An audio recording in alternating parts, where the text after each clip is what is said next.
মনে রাখবেন, টাকা সম্পত্তি থাকলেও জ্বালা, কিন্তু থাকলে বেশি জ্বালা। থাকলে একটু জোরে বলেন, থাকলে, না থাকলে একটু কম জ্বালা। যার নাই তার টেনশন একটা, আহা নাই।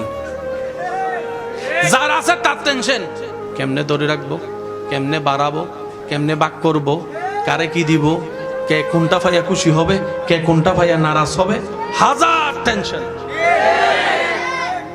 সেজন্য রব্বুল আলামিন বলে, বান্দা রিজিকের বিষয়টা আমি রব নিজের হাতে রেখেছি। কেন জানো? তোমাদের হাতে রিজিকের দায়িত্ব ছেড়ে দিলে তোমরা আপনকে বাড়াই দিবা, পরকে কমাই দিবা, বন্ধুকে বাড়াই দিবা, দুশমনকে কম দিবা। যেমন রিজিকের, হাজার রিজিকের একটা অংশ হচ্ছে অক্সিজেন। অক্সিজেন আসে কোত্থেকে? গাছ থেকে। এবার কোন গাছ থেকে যে কে অক্সিজেন নেয় আমরা কেউ জানি। আর যদি আমার মনে হয় আমরা যদি জানতাম কোন গাছ থেকে কে অক্সিজেন নেয়, তাহলে দুশমনে যে গাছ থেকে অক্সিজেন নেয় রাতের বেলা যাইয়া সেই গাছটাকে আমরা কেটে ফেলতাম। বাস্তবতা তো এটাই দাঁড়ায়। রব বলে যে আমি তোদেরকে জানাবো না, তোদের হায়াত তোদের হাতও রাখবো না।